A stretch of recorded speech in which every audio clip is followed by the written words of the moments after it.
Omówiliśmy już sobie jakąś część Help Wanted i zostały takie dwa najważniejsze odcinki, najpierw kasety, a potem cała ta idea z pytaniem, kto rzeczywiście jest Glitch Trapem. Jak już obie te rzeczy będą za nami, to z samego Help Wanteda będzie to już mniej więcej tyle. Wciąż można tworzyć jakieś teorie dookoła tej gry, wciąż będzie używana w innych odcinkach, ale sama gra nie jest zbyt długa i w tym momencie mniej więcej omówimy już wszystko, co jest ważne. Dzisiaj zajmiemy się kolejnością kaset. Wiemy, że są one w niepoprawnej kolejności i same kasety nam mówią, że może tak być. No i przydałoby się ustalić, jaka jest ich poprawna kolejność, bo może powie nam to coś więcej niż widzieliśmy oryginalnie teraz, jak mamy je bez ładu i składu. I z całych 16 kaset są 4, których nie jestem 100% pewien, gdzie je ułożyć, a w przypadku 3 z nich nie ma to żadnego znaczenia, tylko ostatnia czwarta robi jakąś różnicę. No, dlatego też poza samym wyjaśnieniem kolejności będę też komentował, co i jak tutaj się dzieje.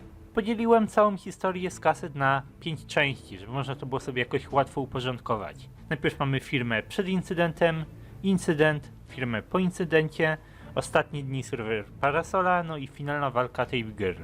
Mamy dwie kasety, które opisują firmę przed incydentem. Kasety numer 7 i 8 w tej kolejności. Obie kasety przed incydentem skupiają się nad Jeremim. W kasecie 7 dowiadujemy się, że Jeremy skarżył się na koszmary, wyglądał bardzo poważnie, nie wyglądał tak jak jakiś zwykły, niegroźny koszmar, wszyscy mają koszmary bądź co bądź, ale Jeremy był rzeczywiście przerażony, blady, rozmawiał z kierownikiem Dalem w jego biurze, ale ten mu nie pomógł. Dlatego też Jeremy wrócił do testowania, zachowywał się jakby nic go już nie ruszało, nie bał się, bardziej jakby z kim się rozmawiał. Tape Girl wiedziała, że jest następna w kolejności do testowania, a sam Jeremy wyglądał jakby firma miała się go niedługo pozbyć, bo w tym stanie nie był zbyt użyteczny. Kaseta 8 ciągnie ten temat, bo Tape Girl zauważa więcej objawów tego, że Jeremy ma zostać zwolniony. Nagle każda pierwsza lepsza głupota z jego strony okazuje się jakąś wielką obrazą. Firma chce go zniechęcić do pracy, jakby dawali mu do zrozumienia, żeby sam się zwolnił. Ale wydawało się, że dla niego już było za późno, nawet nie wyobrażał sobie czegoś takiego. Firma była świadoma, że Jeremy wiedział za dużo, chciał go zdyskredytować. Możliwe, że Jeremy chciał przerwać pracę i w ten sposób narazić firmę na straty. Możliwe też, że rozpowiadał na temat tego błędu. Tape Girl wie o błędzie, ale chyba jako jedyna chce coś z nim zrobić. Inni najwyraźniej uważają, że to nie może być nic groźnego. I teraz przechodzimy już do samego incydentu. To są 3 kasety, 6, 5 i 9. Ta część wygląda jak jedno dłuższe nagranie podzielone na 3 albo 2 części. Kaseta 5 to pierwsza z tych, co do których nie jestem pewien, więc podczas gdy 6 i 9 to na 100% jedna historia, nie jestem w stanie jakoś całkowicie powiedzieć tego na temat 5. 6 kaseta obejmuje wejście dziewczyny do biura. Nie było tam nikogo, pokój magazynu mocno się świecił, a ona mówi, że w tym momencie nie zauważyła jeszcze Jeremiego w testing roomie. Następnie 5 mówi o tym, że ktoś przeszukał szafki. Tape Girl wydaje się, że to klient, który już wcześniej robił jakieś dziwne rzeczy, zjawił się bez pytania, dawał im rzeczy do stworzenia gry. Tłumaczy po drodze, jak działa cała ta sytuacja z klientem. Dostali rzeczy do zeskanowania, znaleźli użyteczny kod i do pewnego stopnia gra zaczęła sama się kształtować. Wyobrażam to sobie z jednej strony, że przekopiowali schematy poruszania się animatroników, ale z drugiej strony sam Glitch mógł mieć tutaj coś do powiedzenia. No i też wydaje mi się, że osoba, która przeszukiwała szafki, to sam William Afton. Już w intrze Help Wanted dowiadujemy się, że ryzykiem jest nie tylko transfer świadomości, ale także pojawienie się cyfrowych postaci w prawdziwym świecie. Więc William mógł pojawić się przynajmniej raz w biurze i przeszukać, co się tutaj dzieje. No i jak mówiłem, ta kaseta nie jest dla mnie całkowicie jasna. Wydaje mi się, że miało to miejsce podczas całego incydentu. Dziwne by było, żeby od tak ktoś przeszukał ich rzeczy bez żadnych konsekwencji, ale istnieje szansa, że ta kaseta opisywała firmę przed incydentem, już wcześniej coś takiego się wydarzyło. Mimo wszystko ten setup mi osobiście bardziej pasuje. W biurze nie było nikogo poza Jeremim, a William coś grzebał. Ewentualnie sam Jeremy coś grzebał przy tych szafkach. No i incydent kończy się kasetą 9. Tape Girl widziała na podłodze coś przypominającego maskę halloweenową, a dookoła rozlany był atrament. Wtedy usłyszała Jeremiego w pokoju do testów, nie widziała jego twarzy, bo miał wizjer, był ubrudzony atramentem do tego stopnia, że cała jego przednia część koszuli była czarna. Odwrócił się w jej stronę, ale raczej patrzył się na coś w wizjerze, a nie specyficznie na nią.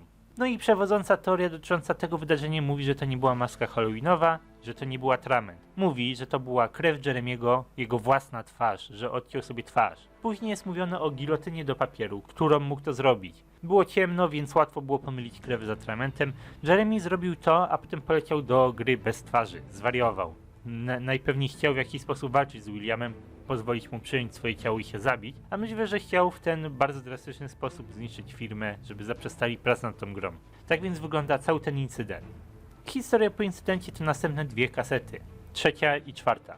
Sytuacja jest zaogniona i menedżer Dale rozmawia przez telefon. Tape Girl jest pewna, że jest jakiś pozew, musi być. To wszystko zdarzyło się bardzo niedawno, parę pięter niżej. Jeremiego już nie ma. Firma wiedziała, że coś jest nie tak, ale nie uważali tego za zagrożenie, a za zwyczajny glitch, za wyzwanie do pokonania. Kaseta czwarta mówi właśnie o gilotynie do papieru. Tape Girl mówi, że bała się jej za dzieciaka i że Jeremy najwyraźniej nie wiedział, bo robił w designie. Kaseta czwarta jest znowu taka niepewna, mogła zostać nagrana łącznie z całym incydentem, ale też wydaje mi się, jakby to były jakieś przemyślenia chwilę po, więc może być tutaj, a może być chwilę wcześniej, nie ma za dużego znaczenia, gdzie będzie ustawiona, i tak czy tak są to przemyślenia już po fakcie. No i przechodzimy do ostatnich dni Silver Parasola. 4 kasety. 10., 1., 2. i 13. 10. kaseta mówi o tym, co Tape Girl musiała robić w firmie po zniknięciu Jeremiego. Miała 3 dni, żeby dokończyć jego pracę, ale widziała, że to była tylko wymówka. Nie chcieli od niej już niczego, tylko chcieli wyglądać, jakby mieli wszystko pod kontrolą. Chcieli utrzymać swoją twarz przed klientem. Ona nie musiała już nic robić, ale nie zamierzała tego tak zostawić, zamierzała zająć się tym błędem, porobić notatki, odizolować błąd i pomóc w ten sposób ich następcom, czyli firmie Steelwool. No i przechodzimy do kasety pierwszej. Po wszystkich tych wydarzeniach Tape Girl tworzy specjalny, odizolowany pokój pełen nagrań, które mają pomóc następnym beta-testerom zauważyć problem i pozbyć się go. To tutaj zaczyna się zabawa z tym miejscem, w którym jesteśmy. Tape Girl najpewniej miała już jakiś swój własny pamiętnik, w którym nagrywała wszystkie poprzednie logi, albo wszystkie poprzednie nagrało od tak na szybko, ale dopiero teraz zaczęła to składać. Kaseta druga opowiada o jej pierwszym spotkaniu z glitchem. Dopiero teraz zaczęła beta testing, więc też dopiero teraz zobaczyła go na własne oczy. Z początku wyglądał to jak zwykły, niegroźny błąd, więc zrobiła na ten temat notkę, ale ten błąd wydawał się dziwny, jakby się na nią patrzył, jakby był świadomy, nie to co inne animatroniki, które się po prostu ustawiają w ustalony sposób. Może dopiero teraz rozumie, czym ten błąd rzeczywiście był i wcześniej znała tylko sam fakt, że coś tam jest. No i potem mamy kasetę 13. Trzecią z tych, których nie jestem całkowicie pewien w kolejności. To tutaj dowiadujemy się, że Fazbear Entertainment oszukało Silver Parasola i mieli wielki, szalony plan. Najpierw wynajęli indie dewelopera, żeby stworzył gry na temat ich restauracji, żeby potem przy użyciu Help Wanted mogli go wyśmiać, pozbyć się złej opinii, jaką mieli z powodu wszystkich incydentów w restauracjach. Ta kaseta niekoniecznie musi być w tym miejscu. Nie ma jakiegoś wielkiego znaczenia, gdzie konkretnie miałoby to być, bo jest to mocno odrębne od reszty, ale najwięcej sensu robi mi właśnie tutaj, w ostatnich dniach. Już je pakowali i nagle przegrzebując je przez części znaleźli te stare e-maile, które wyjawiły prawdę. Możliwe, że w tym momencie Tape Girl dopiero zrozumiała, że to wszystko jest prawdą, zabójstwa, morderstwa, duchy. Może w tym momencie uświadomiła sobie, kim naprawdę jest ten glitch. I w tym momencie dochodzimy do samego finału. Ostatecznej walki Tape Girl z Glitch Trapem, ostatnie 5 kaset. W kolejności kasety numer 16, 11, 12, 15 i 14. Jak czytałem inne interpretacje kolejności kaset, to ludzie zwykle rzucają 16 na sam koniec. Ale wydaje mi się, że to nie jest poprawne rozwiązanie, ale też z tego powodu to jest ostatnia kaseta, której nie jestem do końca pewien. Tape Girl znalazła sposób na zniszczenie Glitch Trapa, zresetowanie gry w trakcie przemiany. Przygotowała guzik do czwartego resetu i wszystko jest gotowe na to, żeby pozbyć się problemu.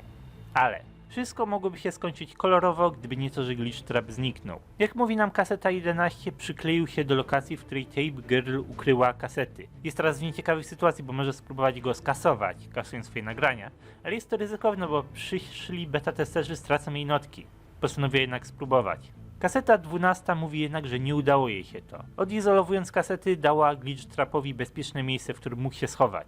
Nie jest w stanie ich skasować, ale ma inny pomysł. Następnie kaseta 15 brzmi jak takie zakończenie. Tape Girl wie już co ma robić, więc ponownie nagrywa wiadomość powitalną, jak to zrobiła z kasetą numer 1. Tym razem jednak podaje więcej informacji. Mówi, że stworzyła te nagrania, żeby pomóc przyszłym beta-testerom w usunięciu problemu, ale jej kasety zostały wykorzystane jak koń trojański. Daje im 2 rozwiązania. Niech zaprzestaną developmentu, albo niech ukryją nagrania. Obawia się, że jeżeli zbiorą je wszystkie z powrotem, on wróci do życia. No i ostatnia kaseta 14 mówi, co Tape Girl zrobiła. Zdefragmentowała swoje nagranie na części. Oznaczało to, że następni beta-testerzy nie dostaną jej wskazówek, ale istniała nadzieja, że glitch zostanie usunięty na dobre. Teoretycznie więcej sensu miałaby kolejność kasety 14 jak w tym 15, ale to, w jaki sposób 14 została nagrana, ma samo w sobie mało sensu, bo mówi, że już zdefragmentowała kod, a to nagranie jest częścią kodu, który został zdefragmentowany. Dlatego też uważam, że nagrała ostatnią kasetę i właśnie wtedy natychmiast rozbiła ten kod, zdefragmentowała go i w ten sposób uwięziła też glitcha przed następnymi atakami. I to mniej więcej tyle, tak wygląda moja interpretacja, moja kolejność kaset, ale czy cokolwiek zmienia? Cóż, niewiele, z całą pewnością rozjaśnia parę spraw, ale co jest w tym wszystkim najważniejsze, to kaseta 16. Wydaje mi się, że Tape Girl znalazła rozwiązanie i chciała zabić glitcha w ten sposób, jaki został wyjaśniony w tej kasecie, ale zrezygnowała z tego pomysłu z konkretnego powodu. Glitch zagnieździł się w jej kasetach. Wydaje mi się, że w tym momencie usunięcie go przestało być możliwe. I nawet jeżeli zresetujemy system w trakcie przeniesienia, nic nam to nie da. Dlatego też Tape Girl zrezygnowała z tego pomysłu i znalazła nowy, czyli zdefragmentowała kod. W kasecie 15, która jest takim finalnym zakończeniem, nie mówi nic na temat zabicia błędu. Chce po prostu przerwać pracę nad grą, zostawić błąd w takim stanie, w jakim jest obecnie, zdefragmentowany. To może wyjaśniać, dlaczego plan nie zadziałał, dlaczego w zakończeniu zamiast pozbyć się glitch trapa widzimy, jak gdzieś znika, ucieka. Nie ma go w grze i w zamian dostajemy jego pluszankę, ale jesteśmy całkowicie pewni, że ten wciąż żyje. To tyle na dzisiaj, dlatego dziękuję wam serdecznie za oglądanie i powiedzcie mi, co wy sądzicie na temat kaset, bo jestem bardzo ciekawy tego, czy macie jakieś inne przemyślenia na temat tej kolejności, jakieś inne teorie, jakąś inną kolejność, jakieś inne wnioski. Także zapraszam do komentarzy i będę tam na was czekał.